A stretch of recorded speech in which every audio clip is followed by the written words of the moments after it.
It's in Jesus' name. Amen. Amen. Great prayer. I love Norm. All right. Now, we're in the book of Ruth, okay? That was my fault. We're in the book of Ruth. And Ruth, as we've been saying, is this amazing book. Just 4 little chapters that you could read in 15 minutes and get a really lovely feeling from and then move on. Or you could do what we're doing, which is to stop and smell the roses that are there. Or to use another analogy, there's a treasure that is buried in Ruth because it's really almost more of a poem than it is a history. It's told in a historical way, but if you'll just read it, if you just listen to the rhythms of it, it has a poetic, almost feminine, as we've been saying, where there's just some deep water underneath it. And if we will take the time, I'm mixing metaphors like crazy now, if we'll take the time and dig for the treasure that he has hidden there, we get these incredible revelations. And in order to do that today, I'm going to read the whole section that we're doing, and it's not short, but it's not terribly long, or it's not terribly long, but it's not short either. And I just want us to hear the whole flow of it, because then we're going to go back and do a little bit of this smelling the rose, unearthing the treasure, okay? So it starts off like this. Now, just to bring you back up to speed, sorry, I'll come back to it. So for those of you who do not know where we are in the story of Ruth or the story of Ruth altogether, here's what it is. Naomi is married to a guy and has 2 sons. There's a famine in the land of Israel where they live and have land. They then go over to a foreign land, and the father dies. The 2 sons marry foreign girls. Then the 2 sons die. So now it's just Naomi and the 2 foreigners, and hated foreigners. And then, but they've learned to love one another. And as the famine ends in Israel and Naomi is coming back, it lasts several years, as they're coming back, what happens is that she tells them, go back to your families where you have something. I'm going back to destituteness. I'm going back to a life of extreme difficulty, so you stay here. And one of the girls is convinced ultimately. The other one, Ruth, does that very famous thing where she says, I'm going to go where you go. Your people are going to be my people. Your God is going to be my God. I am here to serve you. I'm going to help you. I'm not going to abandon you. Let God kill me if I abandon you. So she comes with, and then what they start doing is gleaning, because gleaning is the way that God gives for poor people to survive in that day and age. And then what it is as they're harvesting, the harvesters purposefully leave some, and then the gleaners, the poor people will come, and they will pick that up, and that's what they'll live off of. But what's happened here is that Ruth just so happens, no coincidence, but but she ends up, the way that God orchestrated it, she ends up in the field of what we're going to find out now, but a near relative, not that near, but near enough. And the bottom line is that he asks, who's that young girl? They say, oh, that's Ruth, the one, Naomi. He goes, oh, I know about her. Everybody knows about her. She's amazing. So, guys, leave more. Don't embarrass her. Don't do too much, but leave more so that she can pick it up. And she picks up a ton. And then what happens is that we get here. Where did you gather all this grain today, Naomi asked. Where did you work? May the Lord bless the one who helped you, because it's obvious that she was getting special help. So Ruth told her mother-in-law about the man in whose field she had worked. And she said, the man I worked with today, his name is named Boaz. May the Lord bless him, Naomi told her daughter-in-law. He is showing his kindness to us as well as your dead husband. Now she's introducing a concept here. That man is one of our closest relatives, one of our family redeemers. Now, we're going to be doing Family Redeemer right before Christmas, because that's a very good Christmas theme, and it's out of a good book, and it'll have the right feel. So we're not going to do Family Redeemer today, except to note one part of family redemption that has to do with this, and that's this. If this is God's way of taking care of widows, and also of another concern that he has, which is that people not be poor. So one of the things that God does is he gives the land to tribes, right? And then those lands stay in their possession. For example, they can sell them if they become destitute, but 50 years later, it reverts back to the original owners. So it's very important that there be an heir to inherit the land, and then everybody has a shot at it of not being poor. So this is what God is doing in order to do this. And there, some women might say today, well, that's not really fair because it's not really for women, although it is. There's a place in Israel where some women inherit land. But the problem at that point in time in history of women inheriting land is pretty simple, and it is that though some women are stronger than men, particularly now in our, where there's estrogen in the water and men seem to be getting skinnier and so on, but I'm not saying anything about hipsters or anything else, but okay. Wow, did I just step in it there? Okay. But the bottom line is that men tend to be more strong, and the point is they can protect the land from those who would come to take it, whether another Israelite or a foreigner. So they can do this, in addition to which they can work the land better because they're just naturally stronger, and it's an agricultural setting. So they can do the manual labor more easily. So they can keep the land from the marauders, and they can also work the land and cause it to be more profitable for the family. So the line of transition, the inheritance goes male. See that? So what's being said here is, this guy is one of the guys who could redeem this land because it's just me, Naomi's saying. There is, the daughter-in-law does not have a child that's in the line, so cannot inherit. But if somebody, a near relative, were to marry, what God does is he says, I want the nearest relative to come to marry that woman, may have more than one wife, but to marry that woman, have a kid with her, so that the inheritance could be preserved. And, by the way, that ends up taking care of the widow. See, because she's now not just with the land, but also with the person that's married her. He has an obligation to take care of her. So this is a way that God has orchestrated, which is incredibly generous and graceful towards women in a society that is more male-centered for all the reasons that we just talked about. So that's what's going on here, and that's what God has done. And by the way, that's very unusual. The degree, the care for which God cares for women in the Bible is unusual to other religions. They just don't have these kinds of safeguards as for the most part anywhere else. But in this case, you do, and so she says he's one of our family redeemers. Okay? Then Ruth said, what's more, Boaz even told me to come back and stay with his harvesters until the entire harvest is completed. Good, Naomi exclaimed. Do as he said, my daughter. Stay with his young women right through the whole harvest. You might be harassed in other fields, but you'll be safe here. That just shows you the degree of danger that there is for a single young woman in this culture, even though it's a godly place, even though they try and do this. People are people, right? And so the bottom line is, you'll be safe with him. So Ruth worked alongside the women in Boaz's field, gathered grain with them until the end of the barley harvest. Then she continued to work with them through the wheat harvest in the early summer. So this is quite a while transpired now. And all the while she lived with her mother-in-law. Now chapter 3. One day Naomi says to Ruth, my daughter, it's time that I found a permanent home for you so that you will be provided for. Boaz is a close relative of yours. She's talking about this kinsman redeemer. He's been very kind by letting you gather grain with his young women. Tonight he'll be winnowing barley at the threshing floor. Now do as I tell you, take a bath, put on perfume, dress in your nicest clothes, then go to the threshing floor, but don't let Boaz see you until he's finished eating and drinking. Be sure to notice where he lies down, then go and uncover his feet and lie down there, and he'll tell you what to do. Now, I want to talk about modern mind.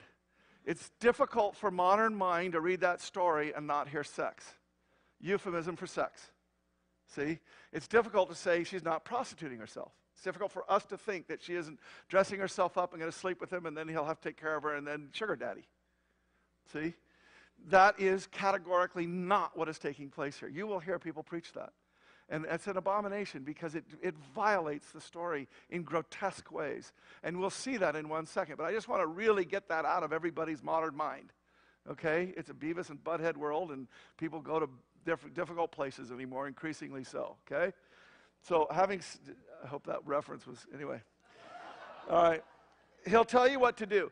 Now, you gotta love Ruth here. Okay, look what she says. I will do everything you say. Now, this is a young woman who has other options. She's a foreigner. She can even take care of Ruth. But she doesn't have to do this. She doesn't have to go with the old man. She doesn't have to do all of this stuff that she's saying. She doesn't have to give up the whole of her life. I mean, the things that would be attractive to her own eyes. She does not have to do that. And yet she does. And there's just something about the character of Ruth that we see over and over and over again, which ought to just be striking. If you just have to put yourself in her shoes and say, would you be able to maintain that level of integrity, that level of character, that level of commitment over the long haul? It's a tough thing, okay? So yes, I will do everything you say. So she went down to the threshing floor that night, followed the instructions of her mother-in-law. Boaz had finished eating and drinking, was in good spirits. He lay down at the far end of the pile of grain, went to sleep. Then Ruth came quietly, uncovered his feet, laid down. Around midnight, he woke up, turned over, surprised to find a woman lying at his feet. Now, right there, you can see this is not sexual. He goes to sleep, and there's a woman laying at his feet, and he was like, what's this?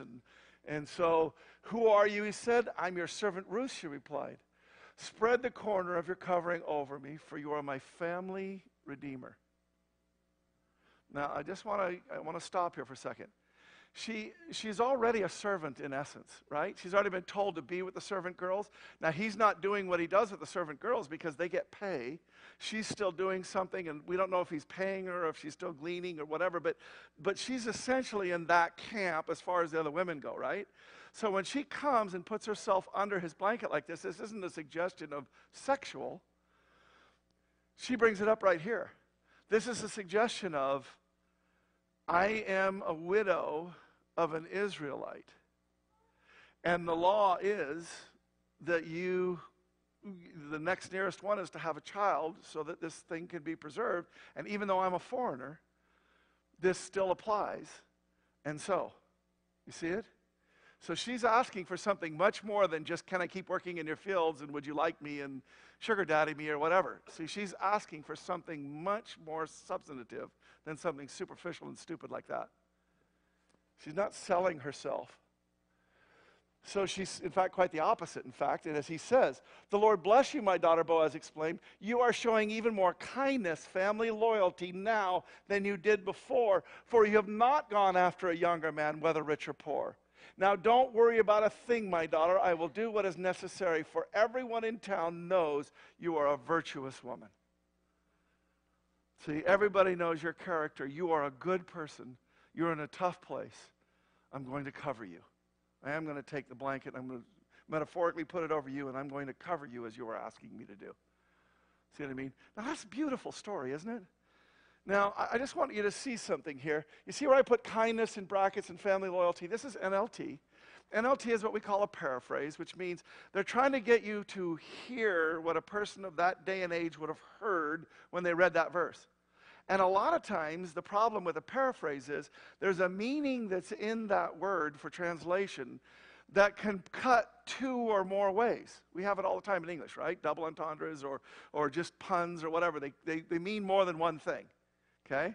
But in order to get out the meaning, the translators have to pick one of those two meanings. So in this instance, the NLT picked family loyalty. And that's the one that's the more hidden one. The other one we'll get to in a second, and it's the more obvious one. This is family loyalty. Now, what does that mean? You're showing even more family loyalty. Well, it's this kinsman-redeemer thing. I want you to see something about, eventually Boaz will in fact marry her, and they will have a child, and so on. I want you to see how the townspeople perceive this act. Okay? So Boaz took Ruth into his home. She became his wife. When he slept with her, the Lord enabled her to become pregnant. She gave birth to a son. Then the woman of the town said to Naomi, praise the Lord. Said to Ruth, Ruth's the mom, praise the Lord, you widow. See? No. Look who they're saying God has been merciful to. Praise the Lord. They said to Naomi, praise the Lord has provided a redeemer for your family. May this child become famous in Israel. Indeed he did. May he restore your youth and care for you in your old age. For he is the son of your daughter-in-law who loves you and has been better to you than 7 sons. Naomi took the baby, cuddled him to her breast, which could mean, doesn't necessarily, but could mean wet nursed him. That's how close they were. That's how much this is Naomi's child, Naomi's hope, Naomi's future, Naomi's inheritance. Not in the land, but in the fuller sense of that word. See it? The neighbor women said, now at last Naomi has a son again. That's the way the book ends. You see where the emphasis is? It's on that syllable. It's going after this idea that what's really happened here is that Ruth, by her sacrificial actions, has provided with even her own body for Naomi. See that? That's the overarching. So he's saying, this is an extraordinary act you do, young gal, as you come under me, an old man, in order to do this better thing. You could have chosen something that, you could have chosen some rich man, and he would have taken care of Naomi and blah, blah, but you've done the better thing altogether. See that? So there's the family loyalty sense of that word that comes out, and thank you for the NLT for putting that in there. But it is not the only sense that that word could be translated to, because the word is actually kindness, for this kindness that you've done. Now I want you to think about this one for a second. Here's one of the things that we actually haven't talked about much yet about in Ruth. We've talked about it several weeks already, probably more weeks than some people thought the book deserved, but nonetheless, I hope it's been a blessing. But the one thing we haven't really been talking about too much is the fact that this is a love story. It is a love story. This is a story told by David and his family about his ancestors, and he's picked out two that are remarkable, but it is a story of love. In fact, watch, at the very beginning of the story, Ruth 1:8, see? She said to the two daughters-in-law, each of you go back to your mother's home. May the Lord show faithful love to you as you have shown to the dead and to me. She's acknowledging that the reason why they're staying with her is not out of some sense of obligation or not out of some hope that maybe she's got some land back there and they could make out with that. What she's saying is, you love me. That's the thing. And you see him crying and tearing up and all this kind of stuff. It's a love story. And by the way, the book ends on a note of love, because as we just looked at, your daughter-in-law who loves you. Love. This is a love story. But there's a funny thing about this particular love story. It never says that Naomi and Ruth loved each other, or that Boaz and Ruth loved each other. Never says that. Very clearly it can be implied, and we're going to do that right now. We're going to see why you can do that. But I just want you to understand, it doesn't actually say that they actually loved one another. But I want you to think about this just a little bit.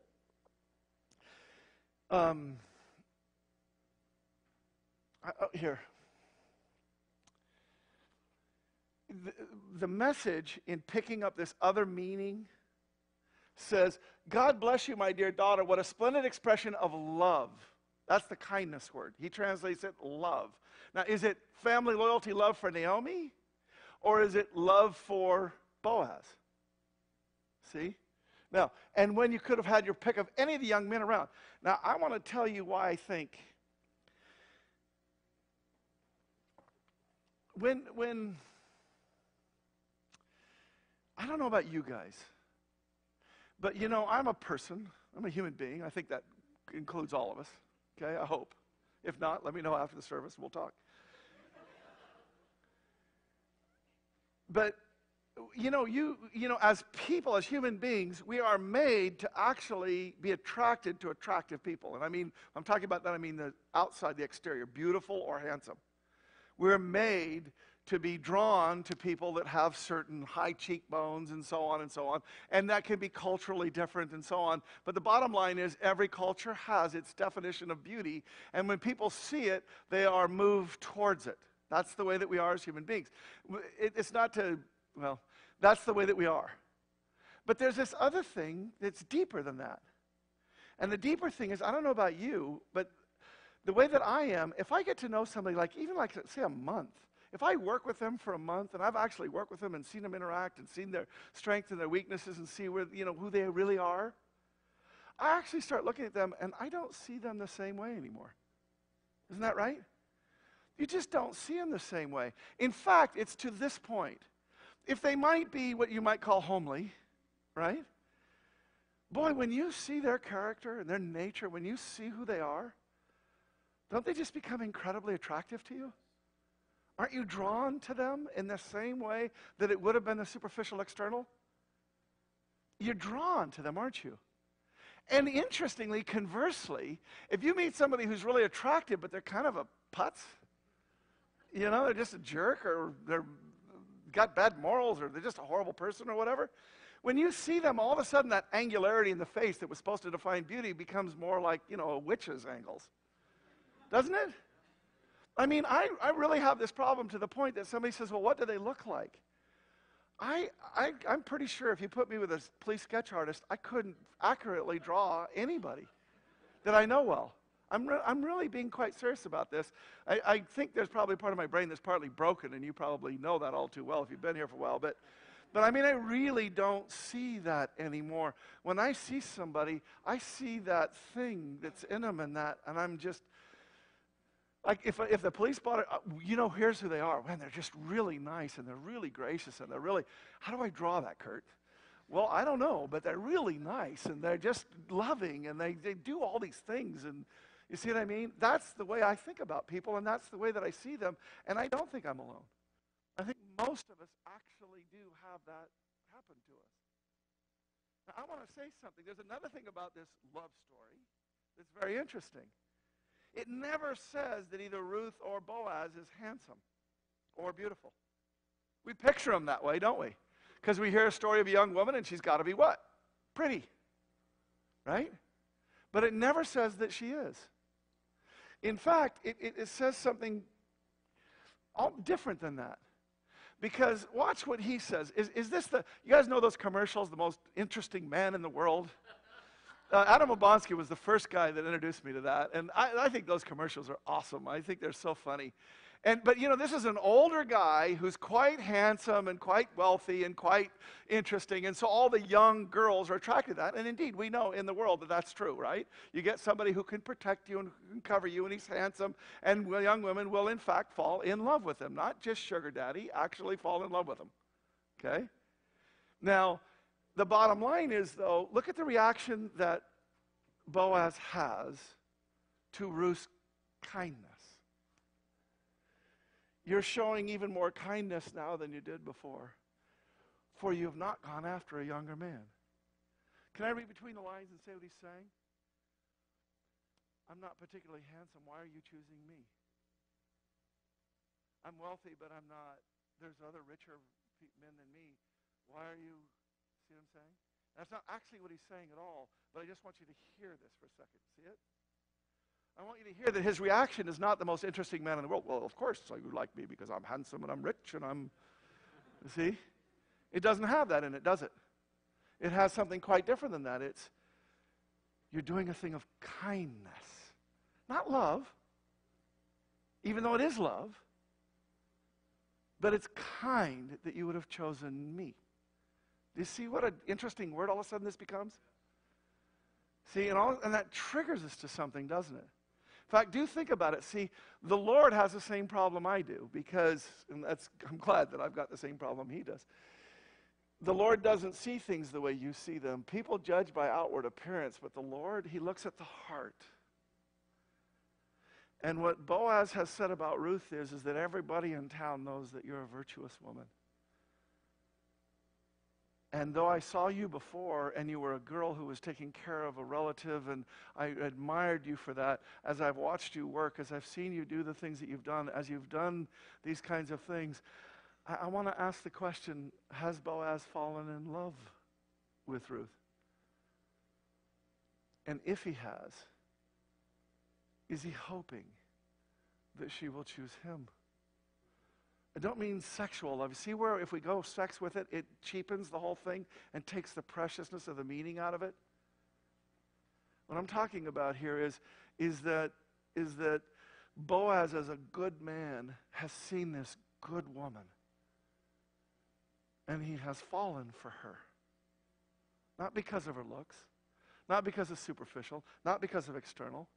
He's fallen for her because she's of outstanding character. And he's hoping. Now, as I say this kind of thing, let me just say, I want to use an analogy. I want to use it, right? I want to show you something here that a lot of people in the world are attracted to, okay? This isn't a church, so you're not going to be as attracted as the world normally is. But bottom line, this is Las Vegas.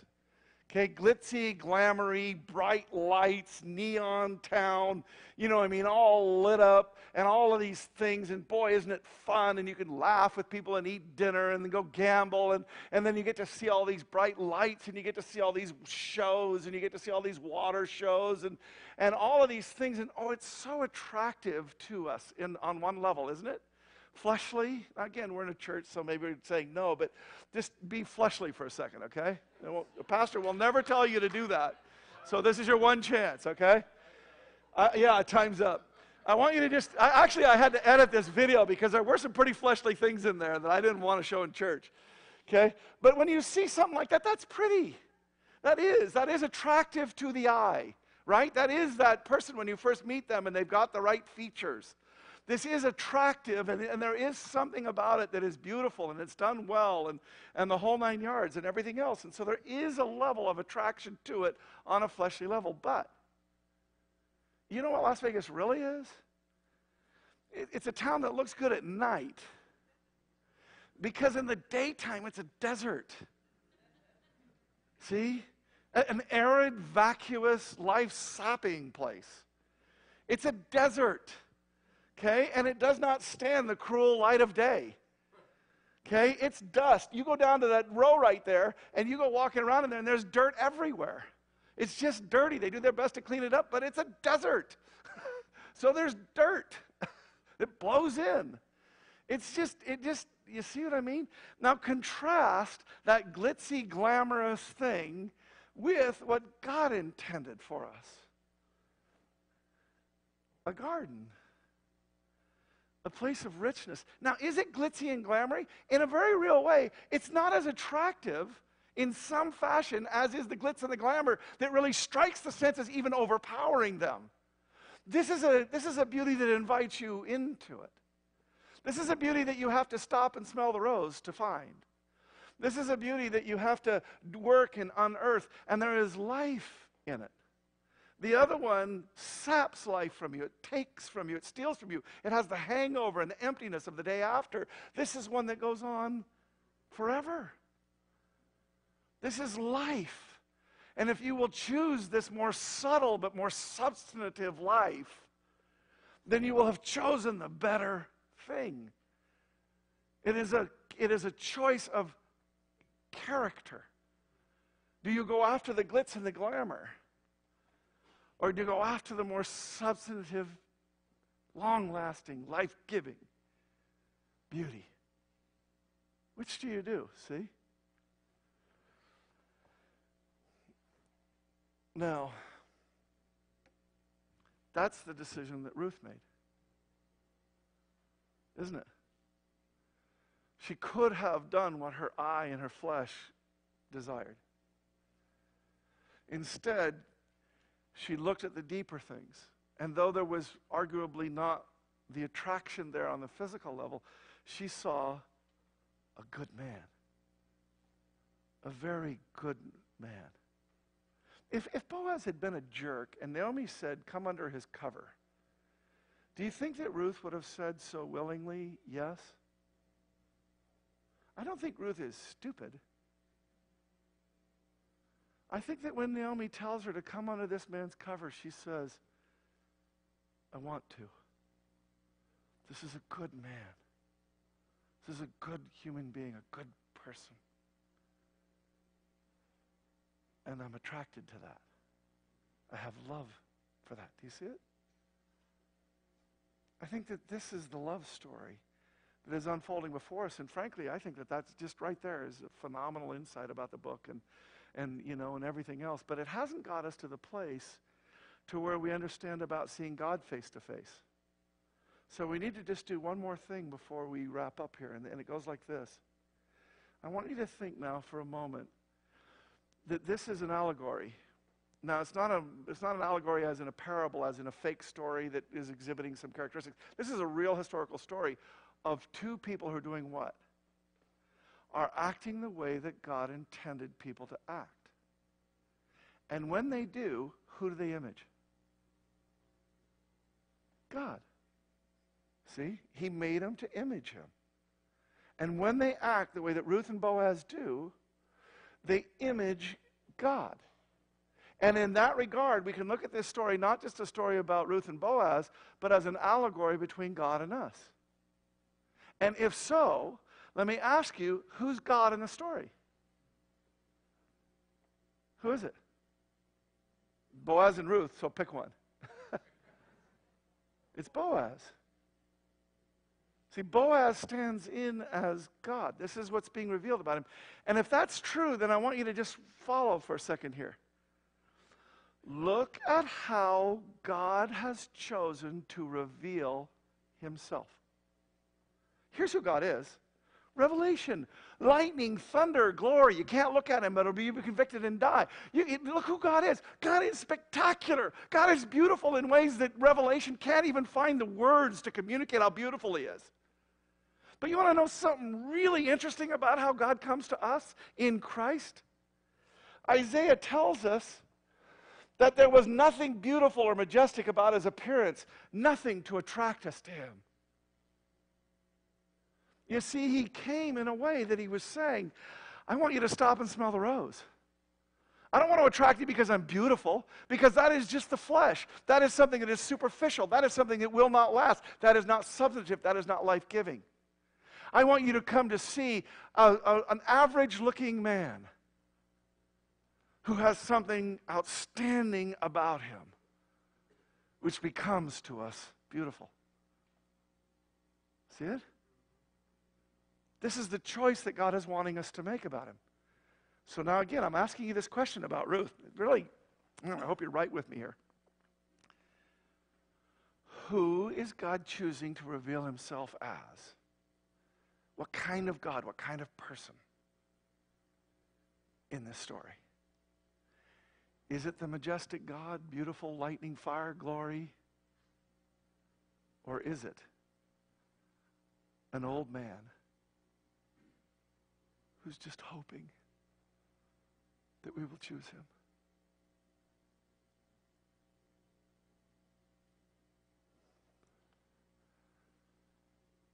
You see it? He's hoping. He hasn't used all the other weapons in his arsenal that he could have used. He's gone to the most substantive one. Nothing attractive about me except who I am. Will you make that choice? Or will you be siphoned off by Vegas? You see it? Now, if we really get a hold of that right there, I said, are you looking forward to seeing God face to face? And everybody's hand went right up, and then we thought about it, and people laughed and took their hand down. But here's what God is trying to do. Yes, I am glory, and yes, I am lightning, and yes, I am all these things, and yes, I am all these things, but I want you to know who I really am. And that person is not forcing you to choose me. I'm the person who's hoping that you will choose me. And so when we see him and we look into his eyes, we do not see judgment. We see an old man who says, you are showing me a kindness. You are showing me this more substantive love. You see it? Now that's beautiful, isn't it? And that right there ought to set you free. Except for one problem. I'm not Ruth, because if God is Boaz, then we got to be Ruth. And here's Ruth, outstanding moral character and good every choice. And here's me. You know, the polar opposite, not quite, thank God, you know, like maybe 10%, you know, right? But you know, I'm not Ruth. I am not Ruth. Every person in here knows exactly what I'm saying when you hear me say that. And every person in here, when you hear me say that and he bears witness with it at all, is buying a lie from the pit of hell. You are not understanding that God is not the one who looks on the outward appearance, but on the heart. Here's the truth about every single person who is sitting here in this place. He sees you totally different than you see yourself. When we look in the mirror, what we see is, as Paul says, why do I do the things that I don't want to do and don't do the things that I do? Oh my God, what wretched man that I am. Horrible, horrible, horrible. He looks at himself in the mirror. But then here's the revelation that Paul has. The mirror is not what God uses to see us. He pierces through the sin and the problems to the new creature that he has made. Because Paul says right there, so now I am no longer the one doing it, but it is sin living in me. It's not me anymore. It's sin living in me. See that? There's a new me. But John says it this way. Everyone who's been born of God does not sin because his seed remains in him. He's not able to sin because he's been born of God. What does God see when he looks at us? The you that did what? That made a choice to be with him. The same choice that Ruth made.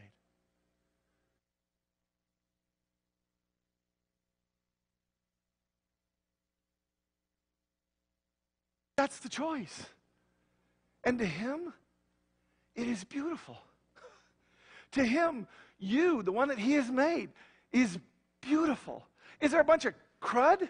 Yeah, what does he see? Jesus' blood. Covering all of that. Do you see it? This is why when he says, don't worry about a thing, I'll do what's necessary. Do you want to be with me? Don't worry about a thing.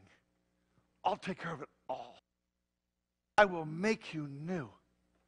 I will die for you and cover and kill all the old. And the thing that will be left is this new nature, this new truth, this new you that is precious, that is Ruth and then some. And this is who God sees.